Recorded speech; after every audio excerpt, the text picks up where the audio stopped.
Magandang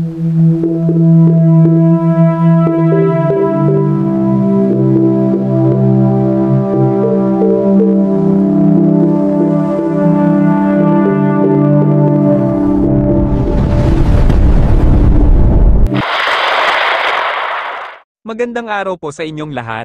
Lubos kaming natutuwa na may bahagi sa inyo ang pinakabagong impormasyon tungkol sa low pressure area na ating patuloy na sinusubaybayan sa silangang bahagi ng Mindanao. Kasama rin dito ang detalyadong pagsusuri sa magiging lagay ng panahon sa Luzon, Visayas, at Mindanao, pati na ang kalagayan ng ating karagatan para sa kaligtasan ng lahat.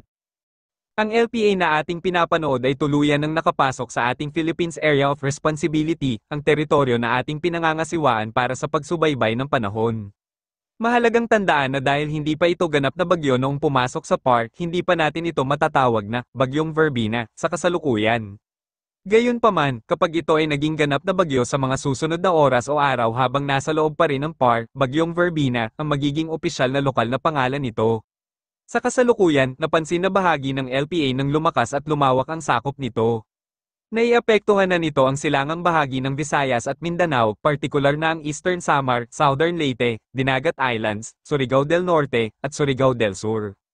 Sa mga lugar na ito, inaasahan nating makakaranas ang mga kababayan natin ng katamtaman hanggang sa malakas na pag-ulan na dulot ng extension o saklaw ng LPA na humahagip sa silangang bahagi ng bansa. Dahil dito, pinaghahandaan natin ang ating mga kababayan sa posibleng localized flooding sa mga mababang lugar at pagguho ng lupa dahil inaasahan na magpapatuloy ang mga pag-ulan na dala ng LPA sa mga darating na araw. Track ng LPA at posibleng pangbagyo. Batay sa pinakabagong satellite animation at data na aming nakukuha, nagbago na ng direksyon ang posibleng daanan ng LPA.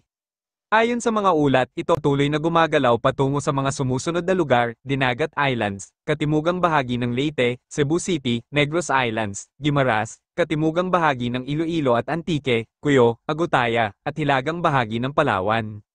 Habang palapit ang LPA sa silangang bahagi ng Mindanao, inaasahan na lalo itong lalakas at maaaring maging ganap na bagyo bago pa man ito ganap na maglandfall.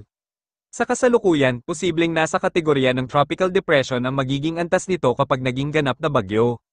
Kapag ito ay nakatawid na ng bansa at nasa kanlurang bahagi na, mas lalo pa itong posibleng lumakas hanggang sa maabot ang kategorya ng tropical storm. Ang mga lugar na malapit sa kanlurang bahagi ng bansa, lalo na ang Palawan, ay kailangang manatiling lubos na alerto dahil sa malaking epekto na maaaring dalhin ng paglakas ng bagyo. Lagay ng panahon sa Luzon. Ang panahon sa Luzon ay naaapektuhan ng tatlong magkakaibang weather system. Dahil sa epekto ng shear line, maulap na papawirin at pag-ulan na may kasamang thunderstorm sa Cagayan Valley Region, partikular na sa Isabela, Quirino, at Apayao. Dahil sa hanging amihan, maulap na papawirin at kalat-kalat na pag-ulan sa Batanes, Babuyan Group of Islands, at sa natitirang bahagi ng Cagayan Valley, Kalinga, Ifugao, at Nueva Vizcaya. Dahil sa hanging easterlies, maulap na kalangitan at kalat-kalat na pag-ulan sa Aurora, Quezon Province, at Camarines Norte. Sa natitirang bahagi ng Luzon, kabilang ang Metro Manila, Oriental at Occidental Mindanao, Camarines Sur, at Albay, magkakaroon ng fair weather na may bahagyang maulap na papawirin. Gayunpaman, ang lahat ng nabanggit na lugar ay kailangang manatiling alerto dahil sa patuloy na pagbabago ng panahon dulot ng mga weather system.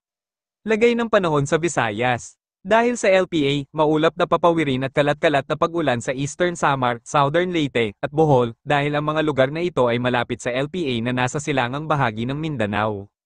Natitirang bahagi ng Visayas, inaasahan ng pagpapabuti ng panahon na may maaliwalas na panahon sa umaga.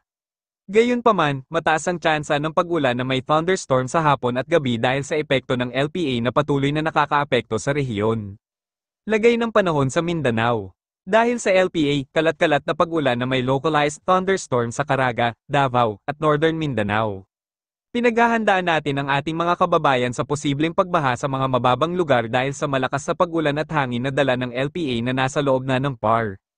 Natitirang bahagi ng Mindanao, inaasahan ng pagpapabuti ng panahon, ngunit mataas ang tsansa ng localized thunderstorm sa hapon at gabi, lalo na sa mga lugar na malapit sa baybayin. Kalagayan ng karagatan. Sa kasalukuyan, walang nakataas na gale warning sa anumang seaboard ng bansa. Gayunpaman, pinag-iingatan pa rin natin ang ating mga kababayan na nasa silangang at hilagang Luzon, pati na ang kanlurang Luzon, dahil inaasahan na magiging mataas pa rin ang mga pag-alon na umaabot sa 2.8 hanggang 3.7 metro. Ang ganitong kalalim ng pag-alon ay mapanganib para sa mga maliliit na sasakyang pandagat, kaya hinihikayat natin silang iwasan ang paglabas sa dagat hanggang sa humupa ang alon. Ito po ang pinakabagong update sa lagay ng panahon sa ating bansa. Hinihikayat po namin ang lahat na manatiling alerto, maghanda, at manatiling updated sa mga susunod na ulat na aming ilalathala. Ingat po tayong lahat at magtulungan tayo para sa kaligtasan ng lahat.